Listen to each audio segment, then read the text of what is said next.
സ്നേഹിച്ച് കല്യാണം കഴിച്ചവർ പിരിയുന്നതിനുള്ളൊരു കാരണം എന്ന് പറഞ്ഞ് ഞാനൊരു വീഡിയോ ചെയ്തിട്ടുണ്ടായിരുന്നു.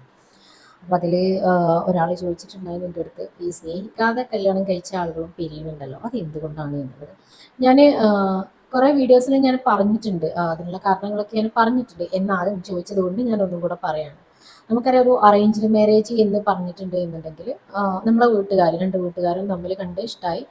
ചിലത് നമുക്ക് ഇഷ്ടപ്പെടാം, ചിലത് നമ്മളെ വീട്ടുകാരെ നിർബന്ധത്തിന് നമ്മൾ സമ്മതിച്ചതാവും, ചിലത് നമ്മൾ പൂർണ്ണ സമ്മതത്തോടു കൂടി തന്നെ സമ്മതിച്ച വിവാഹമാവും. ഇതിൽ ഏതും അറേഞ്ച് മാരേജിൽ പെടും കേട്ടോ.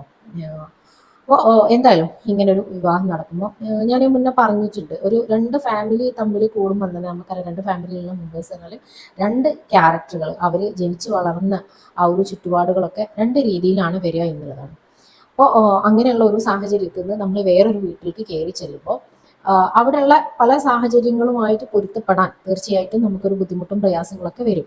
അവിടെ ഒന്ന് നമ്മൾ പിടിച്ചു കിട്ടാൻ കുറച്ച് ബുദ്ധിമുട്ടാണ്. അപ്പോൾ അവിടെയൊക്കെ നമുക്കൊരു കട്ട സപ്പോർട്ട് എന്ന് പറഞ്ഞിട്ടുണ്ടെങ്കിൽ തീർച്ചയായിട്ടും നമ്മളെ ഒരു പാർട്ട്ണറുടെ സപ്പോർട്ട് തന്നെയാണ് നമുക്ക് വേണ്ടത്. വേറെ എന്തുണ്ടെങ്കിലും നമുക്ക് എന്ത് ചെയ്യാൻ പറ്റും, ഒരു ഇതൊക്കെ അഡ്ജസ്റ്റ് ചെയ്യാൻ പറ്റും, നമ്മളെ പാർട്ട്ണർ നമ്മളെ കൂടെ ഉണ്ട് എന്നുണ്ടെങ്കിൽ. പക്ഷെ അതില്ല എന്നുണ്ടെങ്കിൽ നമ്മളെ കൊണ്ട് എന്ത് ചെയ്യാൻ പറ്റില്ല, പിടിച്ചു നിൽക്കാൻ പറ്റില്ല എന്നുള്ളതാണ് ഒന്നാമത്തെ സത്യം.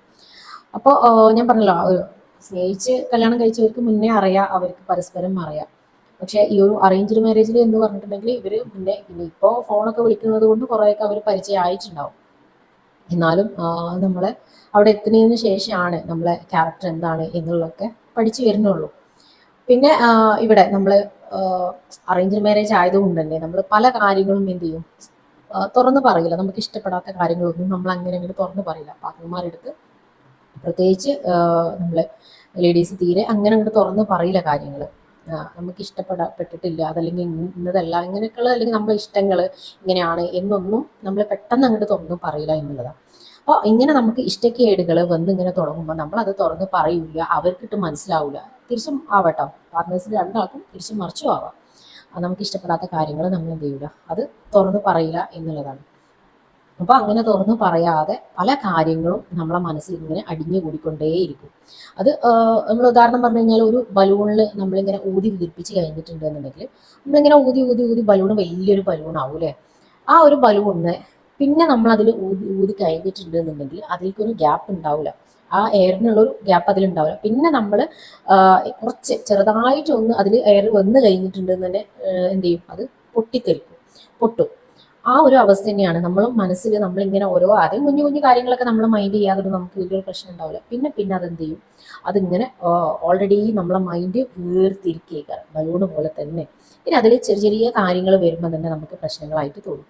അപ്പോൾ ഈ പ്രശ്നം ഉണ്ടാക്കുന്ന ആള് പറയും, ഞാനിപ്പോൾ ഇന്നൊരു ചെറിയൊരു കാര്യം പറഞ്ഞിട്ടുള്ളല്ലോ, അതിന് ഇത്രയും പൊട്ടിത്തെറിക്കാനുണ്ടോ, ഇതിൻ്റെ മുന്നേ ഞാൻ അങ്ങനെ പറഞ്ഞിട്ടുണ്ടല്ലോ എന്നൊക്കെ പറയും.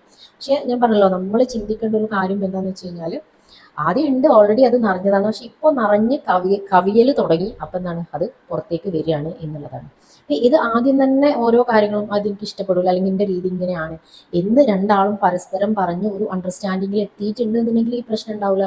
അപ്പം അതുകൊണ്ട് തന്നെയാണ് കൂടുതൽ എന്ത് ചെയ്യുക, പിന്നെ നമുക്ക് ആ പാർട്ണർ ചെയ്യുന്നത്, ഒരാളോട് ഒരു വെറുപ്പ് തോന്നിക്കഴിഞ്ഞാൽ പിന്നെ എന്താവും, അവർ ചെയ്യുന്നതൊക്കെ വെറുപ്പായിട്ടാണ് നമുക്ക് തോന്നുക. അവരെന്ത് നമ്മളെ ഇഷ്ടപ്പെടിക്കാൻ നോക്കിയാലും പിന്നീട് നമുക്കതൊരു വെറുപ്പായിട്ട് തോന്നും.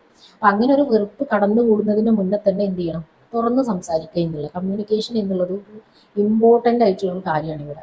അപ്പോൾ തുറന്ന് സംസാരിച്ചാൽ തീരുന്ന പ്രശ്നങ്ങളെ ഉണ്ടാവുകയുള്ളൂ. അത് നമ്മൾ തുറന്ന് സംസാരിക്കാത്തത് കൊണ്ട് വീണ്ടും വീണ്ടും പ്രശ്നങ്ങൾ വന്ന് അതൊരു വലിയൊരു പ്രശ്നത്തിലേക്കാണ് പോകുന്നത് എന്നുള്ളതാണ് ഈ ഒരു അറേഞ്ച് മാരേജിലുള്ള ഏറ്റവും വലിയ പ്രശ്നങ്ങളായിട്ട് മാറുന്നത്. അതേസമയത്ത് എനിക്കൊന്ന് ലവ് മാരേജിലാകുമ്പോൾ നമ്മൾ എല്ലാ കാര്യങ്ങളും തുറന്ന് പറയും. ഓൾറെഡി നമ്മൾ ആദ്യം ഇതിനെ തുറന്ന് പറഞ്ഞു വരുന്ന ആളുകളായതുകൊണ്ട് തന്നെ നമ്മൾ പറയും. ഇവിടെ ഈ ഒരു പ്രശ്നങ്ങൾ നന്നായിട്ട് വരും എന്നുള്ളതാണ്. അപ്പോൾ എന്ത് കാര്യങ്ങളുണ്ട് എന്നുണ്ടെങ്കിലും എന്ത് ചെയ്യുക, തുറന്ന് പറയുക എന്നുള്ളതാണ്. എന്ത് പ്രശ്നം ആയിക്കോട്ടെ, ഇനിയിപ്പോൾ വീട്ടിൽ പ്രശ്നങ്ങൾ ഉണ്ടാവും, ചിലപ്പോൾ അമ്മായിമാർ തമ്മിലുള്ള പ്രശ്നം ഉണ്ടാവും, നാത്തൂൻ്റെ പ്രശ്നങ്ങളൊക്കെ ഉണ്ടാവും. പക്ഷെ ഇതൊക്കെ ഉണ്ട് എന്നുണ്ടെങ്കിലും, അവരൊക്കെ തമ്മിൽ പ്രശ്നങ്ങൾ ഉണ്ട് എന്നുണ്ടെങ്കിലും, ഒരു ഭർത്താവിനെ സംബന്ധിച്ചിടത്തോളം അയാൾക്ക് അത് ഹാൻഡിൽ ചെയ്യാൻ പറ്റണം. ഇവരിടയിലുള്ള പ്രശ്നങ്ങൾ ഹാൻഡിൽ ചെയ്ത് പോകാൻ പറ്റിയിട്ടുണ്ട് എന്നുണ്ടെങ്കിൽ ഒരു പ്രശ്നമില്ല. അപ്പോൾ നമ്മളെ വീട്ടിലുള്ള ഓരോ പ്രശ്നങ്ങൾ കൊണ്ട്, നമ്മളതല്ലാത്ത കാരണങ്ങളുണ്ട്, വീട്ടുകാരുടെ പ്രശ്നങ്ങൾ കൊണ്ടൊക്കെ നമുക്കറിയാം ഒരുപാട് പ്രശ്നങ്ങൾ ഉണ്ടാവും അല്ലേ. ഒരു വീട്ടിലേക്ക് കയറി ചെല്ലാൻ പറ്റാത്ത അവസ്ഥയാവും ചില ആളുകൾക്ക്. കാരണം വീട്ടിലെ പ്രശ്നം കൊണ്ട് നമുക്ക് അങ്ങോട്ട് കയറി പോകാൻ പറ്റില്ല. അപ്പോൾ ഇങ്ങനെയുള്ളൊക്കെ പ്രശ്നങ്ങൾക്കും എന്താ പറയുക, നമ്മൾ ബുദ്ധിപരമായിട്ട് ചിന്തിച്ചിട്ട് രണ്ട് ഭാഗത്തിനും ഒരേ രീതിയിൽ കൊണ്ടുപോകാൻ പറ്റിയിട്ടുണ്ട് എന്നുണ്ടെങ്കിൽ കുറേയൊക്കെ പ്രശ്നങ്ങൾ തീരും. പക്ഷെ ഇങ്ങനെയൊക്കെയാണ് ഇങ്ങനെ പ്രശ്നങ്ങൾ വരുന്നത് എന്നുള്ളതാണ്.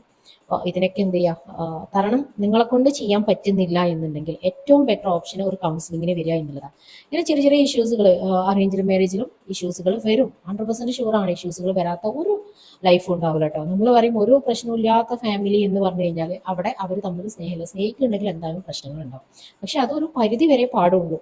ആ പരിധി വിട്ടു പോയി കഴിഞ്ഞാൽ അത് വലിയൊരു പ്രശ്നത്തിലേക്ക് കയറും. അപ്പോൾ ആ ഒരു വലിയൊരു പ്രശ്നത്തിലേക്ക് കയറുന്നതിന് മുന്നേ തീർച്ചയായിട്ടും നിങ്ങളൊരു കൗൺസിലിങ്ങിന് പോയി കഴിഞ്ഞിട്ടുണ്ടെന്നുണ്ടെങ്കിൽ നമ്മളിടയിൽ ഒരാൾ, ഒരു മീഡിയേറ്റർ വേണം. അതിന് ഏറ്റവും നല്ലത് ഒരു കൗൺസിലർ തന്നെയാണ് ഇന്നത്തെ ഈ ഒരു ഇത് വെച്ച് കഴിഞ്ഞിട്ട് ഏറ്റവും നല്ലത്. നമ്മൾ പണ്ടൊക്കെ നമ്മളൊരു മധ്യസ്ഥം വരില്ലേ പ്രശ്നങ്ങളായി കഴിഞ്ഞിട്ടുണ്ട് എന്നുണ്ടെങ്കിൽ ആ ഒരു, ഞാൻ കഴിഞ്ഞ വീഡിയോയിൽ പറഞ്ഞിട്ടുണ്ട്, നമ്മൾ ഒരുമിക്കണം എന്ന് വിചാരിച്ചാൽ പോലും അത് ഒരുമിപ്പിക്കാൻ പറ്റാത്ത രീതിയിൽ എന്തായിട്ടുണ്ടാവും, അത് വശമായി പോയിട്ടുണ്ടാവും എന്നുള്ളതാണ്. അപ്പോൾ ഇതാകുമ്പോൾ നമ്മളൊരു കൗൺസിലിങ്ങിന് വന്ന് കഴിയുമ്പോൾ അത് അവിടെ തീർന്നു ആ പ്രശ്നം. നമ്മളെടുത്ത് ഞങ്ങളിപ്പോൾ കേട്ട് കഴിഞ്ഞാൽ ഞങ്ങളെ കംപ്ലീറ്റ് കേട്ട് അതവിടെ തീർന്നു ആ പ്രശ്നം. നിങ്ങളെ കുടുംബക്കാരോ നിങ്ങളെ നാട്ടുകാരോ ഒന്നും നിങ്ങളെ പ്രശ്നങ്ങൾ അറിയേണ്ടിയില്ല. പിന്നെ ആ പ്രശ്നങ്ങളൊക്കെ തീർത്ത് നിങ്ങൾ നല്ല രീതിയിൽ ജീവിക്കണേ കാണുള്ളൂ. അതേ സമയത്ത് നമ്മൾ കുടുംബങ്ങളെയും നാട്ടുകാരെയൊക്കെ അറിയിക്കുന്ന രീതിയിൽ പ്രശ്നങ്ങളാക്കി കഴിഞ്ഞാൽ പിന്നീട് അത് നമ്മൾ നല്ല രീതിയിൽ ജീവിച്ചു കഴിഞ്ഞാലും അവർ ചോദിക്കും ഇപ്പോൾ പ്രശ്നങ്ങളൊന്നും ഇല്ലല്ലോ എന്നുള്ള ചോദ്യങ്ങൾ നിങ്ങൾ നേരിടേണ്ടി വരും. അപ്പോൾ അതിനൊക്കെ ഉള്ളൊരു സൊല്യൂഷൻ നല്ലൊരു കൗൺസിലർ എടുത്ത് വരിക, പ്രശ്നങ്ങളൊക്കെ പറയുക, അതിനുവേണ്ട കാര്യങ്ങൾ എടുത്ത് നല്ല രീതിയിൽ മുന്നോട്ട് പോവുക എന്നുള്ളതാണ്. അപ്പോൾ ഇന്നത്തെ എൻ്റെ ഈ ഒരു വീഡിയോ നിങ്ങൾക്ക് യൂസ്ഫുൾ ആയിട്ടുണ്ടാവും എന്ന് വിചാരിക്കുന്നു. ഞാൻ ആ ഒരു ചോദ്യത്തിനുള്ള ഒരു ആൻസർ ആയിട്ടാണ് കേട്ടോ ഇന്നത്തെ ഒരു വീഡിയോ. ഞാൻ ഓൾറെഡി ചെയ്തിട്ടുണ്ട്, എന്നാലും ആ ഒരു ചോദ്യത്തിനുള്ള ഒരു ചെറിയൊരു ആൻസർ ഈ ഒരു വിഷയത്തിനെ കുറിച്ച് പറയുകയാണെങ്കിൽ ഒരുപാടുണ്ടാവും. പക്ഷേ ഞാൻ ചെറുതായിട്ടൊന്ന് പറഞ്ഞു എന്നേ ഉള്ളൂ. എന്തായാലും നിങ്ങളെ ഈ ഒരു വീഡിയോ നിങ്ങൾക്ക് യൂസ്ഫുൾ ആണ്, മറ്റുള്ളവർക്ക് ഷെയർ ചെയ്യാനും കൂടെ മടിക്കരുത്. സബ്സ്ക്രൈബ് ചെയ്യാത്തവർ സബ്സ്ക്രൈബ് ചെയ്യുക, ലൈക്ക് ചെയ്യുക, ആ ഒരു ബെല്ലൈക്കണും കൂടെ അമർത്തുക. അതുപോലെ നിങ്ങളെ കമൻസുകളും കാര്യങ്ങളും അറിയിക്കുക. നിങ്ങൾക്ക് എന്തെങ്കിലും സംശയങ്ങളോ കാര്യങ്ങളൊക്കെ ഉണ്ടെങ്കിൽ ചോദിക്കാം. തീർച്ചയായിട്ടും അതിൻ്റെ ഒരു മറുപടി ആയിട്ട് ഞാനൊരു വീഡിയോ ചെയ്യുന്നതാണ്. Okay, thank you.